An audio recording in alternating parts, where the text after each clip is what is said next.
ये कहानी है दो दोस्तों की जो शिकार पर जाते हैं और शिकार पर कुछ ऐसा हो जाता है जिससे इनकी पूरी ज़िंदगी बदल जाती है।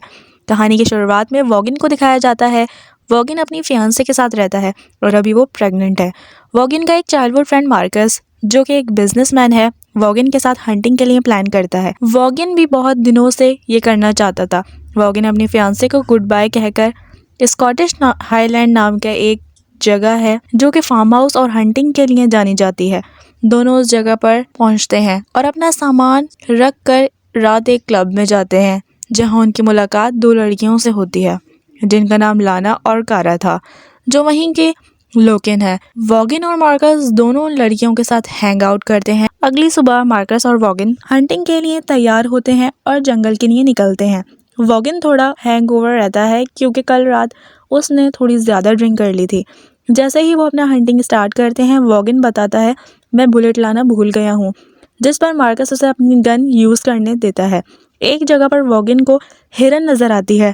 मार्कस उसे मारने का मौका वॉगिन को देता है। उस हिरन के पीछे एक लड़का खड़ा होता है। जैसे ही वो हिरन पर निशाना लगाता है, निशाना चूक जाता है और पीछे खड़े बच्चे को लग जाता है और वहाँ वो मर जाता है। इस लड़के का नाम सैमी था। वॉगिन और मार्कस बहुत घबरा जाते हैं। वॉगिन को यकीन नहीं होता उसके हाथों एक बच्चे की जान चली गई है। और कुछ देर बाद उस जगह सैमी का बाप पहुंच जाता है। अपने बच्चे की लाश देखकर बहुत इमोशनल हो जाता है और गुस्से में वॉगिन की तरफ गन तान लेता है। मार्कस जो उसे थोड़ी दूर से देख रहा होता है, उसे लगता है उस लड़के का बाप वॉगिन को शूट करने वाला है और इसीलिए उसको ऐसा कुछ करने से पहले मार्कस उस बच्चे के बाप को शूट कर देता है। मार्कस और वॉगिन के हाथों अब 2 मौतें हो चुकी हैं। वॉगिन कहता है वो इस मौत की जिम्मेदारी लेगा और पुलिस को सब बता देगा, लेकिन मार्कस उससे कहता है पुलिस हमारी बात नहीं समझेगी और इसे मर्डर समझ लेगी और उनको कई सालों तक जेल में रहना होगा। वॉगिन दिल का बहुत अच्छा है, इसलिए बार बार यही कहता रहता है उनको पुलिस के पास जाकर सब सच बताना होगा। मार्कस उसको ऐसा करने से रोकता है क्योंकि गन मार्कस की थी।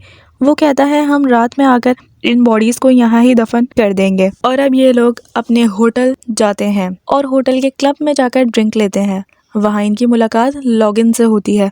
लॉगिन एक काइंड हार्टेड पर्सन है। लॉगिन इनकी लाइफ के बारे में और हंटिंग के बारे में पूछता है। मार्कस और वॉगिन बहुत नॉर्मल सा बिहेव करते हैं, लेकिन उनके चेहरे पर वो डर साफ नजर आता है। वो ड्रिंक लेने के बाद हंटिंग वाली जगह पर पहुंचते हैं। डेड बॉडीज वहाँ ही होती हैं। मार्कस और लॉगिन एक गड्ढा खोदकर उन डेड बॉडीज को वहाँ ही दफना देते हैं। वहाँ से आने के बाद वॉगिन रात भर इस इंसिडेंट के बारे में सोचता रहता है और पछताता है। अगली सुबह दोनों उस होटल से निकलने की कोशिश करते हैं, लेकिन उसी सुबह कुछ लोग उनके होटल के बाहर आकर तमाशा करते हैं। ये लोग लॉगिन के भाई ब्रेन और उसके साथी हैं। मार्कस और वॉगिन दोनों होटल के बाहर जाते हैं। लॉगिन का भाई उनकी गाड़ी के टायर को पंचर कर देता है और मार्कस के मुंह पर पंच मारता है। मार्कस और वॉगिन को लगता है इनको सच पता चल गया है और अब ये बदला लेने यहाँ आए हैं, लेकिन ब्रेन बताता है पिछली रात उससे कारा को कोकिन दिया था और रात कारा के साथ स्पेंड की थी। कारा ब्रेन की बेटी है। लॉगिन वहाँ आता है और वार्निंग देकर लड़ाई ख़त्म करवाता है। मार्कस और वॉगिन अपनी कार सही करवाने गैराज जाते हैं। गैराज वाला बताता है कार ठीक होने में 2-3 दिन लगेंगे। दोनों कार से अपना सामान निकाल कर करीब ही क्लब में ले जाते हैं। क्लब में लॉगिन का भाई ब्रेन अपने साथियों के साथ पी रहा होता है। लॉगिन के कहने पर ब्रेन मार्कस को पंच मारने पर माफ़ी मांगता है। हर लम्हा मार्कस और वॉगिन डरते हुए नजर आ रहे होते हैं। लॉगिन का कज़न ब्रदर माइकल उन दोनों से मिलने आता है। मार्कस लॉगिन के बारे में उसके कज़न से पूछता है। माइकल बताता है लॉगिन का नेफ्यू सैमी कहीं खो गया है। लॉगिन उसी को तलाश कर रहा है। मार्कस और वॉगिन को उस वक्त पता चलता है कि सैमी उसके फादर दोनों लॉगिन से जुड़े हैं और इसी टाउन के हैं। मार्कस नॉर्मल सा बिहेव करता है। बातों बातों में मार्कस पूछता है कि वो दोनों मिल गए हैं। इसे सुनकर माइकल को उस पर शक हो जाता है क्योंकि उसने कहीं भी ये मेंशन नहीं किया था कि 2 लोग जंगल में गए थे। उसने सिर्फ लॉगिन के नेफ्यू के बारे में ही बताया था।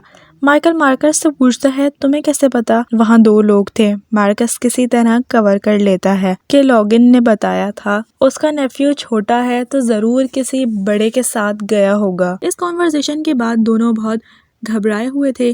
शाम को लॉगिन दोनों को पार्टी में इनवाइट करता है और उन दोनों से मदद मांगता है। वॉगिन बताता है वो एक सर्च पार्टी ऑर्गेनाइज कर रहा होता है सैमी और उसके फादर के लिए, जो 2 दिन पहले हंटिंग के लिए गए थे और अभी तक वापस नहीं आए। मार्कस एक्सेप्ट करता है ताकि किसी को उन पर शक ना हो। लॉगिन और उसके कई साथी गाड़ी के साथ जंगल तक पहुंचते हैं। मार्कस सोचता है ये जंगल तो बहुत ही बड़ा है और जहां पर उन दोनों ने उनको दफन किया है वहां तक इन लोगों का पहुंचने में मुश्किल होगी। लेकिन मार्कस की प्रॉब्लम तब बढ़ जाती है जब लॉगिन का भाई ब्रेन अपने साथ ट्रेन डॉग्स ले आता है। जंगल में कुछ देर ढूंढने के बाद वो डॉग्स सैमी की गन को पहचान लेते हैं और जहां डेड बॉडीज दफन थी वहां सर्च पार्टी को लीड करते हैं और अब ये लोग गड्ढा खोदने लग जाते हैं और इस ही बीच मार्कस और लॉगिन वहां से भाग निकलने की कोशिश करते हैं। उनको भागता हुआ देखकर ब्रेन समझ जाता है ये काम इन दोनों का है और वो उन दोनों को मारने के लिए उनके पीछा करता है और वो उन पर गोली भी चलाता है। मार्कस और वॉगिन जब कार से भाग रहे होते हैं तो एक गोली उनके फ्यूल टैंक पर लग जाती है जिसकी वजह से वो ज़्यादा दूर तक भाग नहीं पाते और उनकी कार बीच रास्ते में रुक जाती है। लॉगिन और उसके साथी उनका पीछा करते हुए मार्कस और वॉगिन और उनकी कार तक पहुंच जाते हैं। मार्कस और वॉगिन कार से उतरकर जंगल में भागने लग जाते हैं। वो लोग उन दोनों के पीछे भागने लगते हैं। डॉग वॉगिन के पाँव दबोच लेता है। मार्कस डॉग को चाकू मार देता है और डॉग वहीं मर जाता है। लेकिन वॉगिन डॉग के काटने की वजह से ज़्यादा दूर नहीं भाग पाता। लॉगिन के लोग वॉगिन को घेर लेते हैं लेकिन मार्कस वहाँ से भाग जाता है। ब्रेन इतने गुस्से में होता है कि वॉगिन को वहीं ख़त्म करना चाहता है लेकिन लॉगिन उसे रोकता है। वो जानना चाहता था कि आखिर उस दिन वहाँ क्या हुआ था और इन लोगों ने उसके नेफ्यू और उसके फादर को क्यों मारा। लॉगिन के आदमी वॉगिन को अपने साथ बंदी बनाकर ले जाते हैं। वॉगिन उस दिन होने वाले पूरे वाक़ये के बारे में बताता है और कहता है वो एक इंसिडेंट था और उसे इसके लिए बहुत पछतावा है। ब्रेन बहुत गुस्से में रहता है और वॉगिन को वहाँ मारने चाहता है।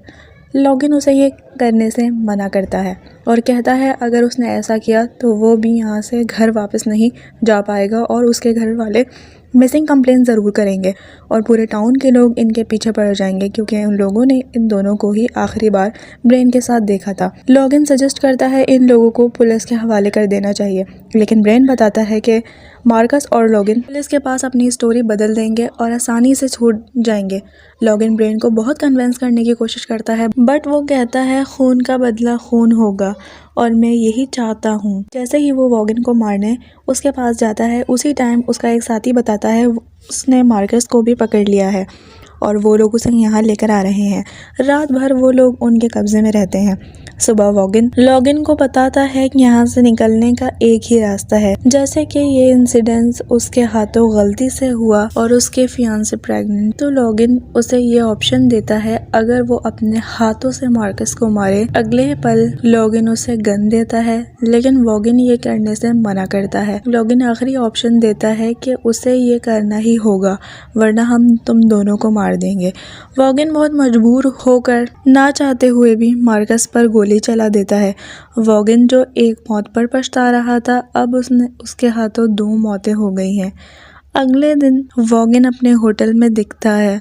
लॉगिन उसे पुलिस को ये स्टोरी बताने को कहता है। मार्कस अपने रिलेटिव्स के साथ साउथ की तरफ गया था और वो वहाँ से वापस नहीं आया। वॉगिन उसकी बात पर एग्री करता है और अगले दिन उस टाउन से निकल जाता है।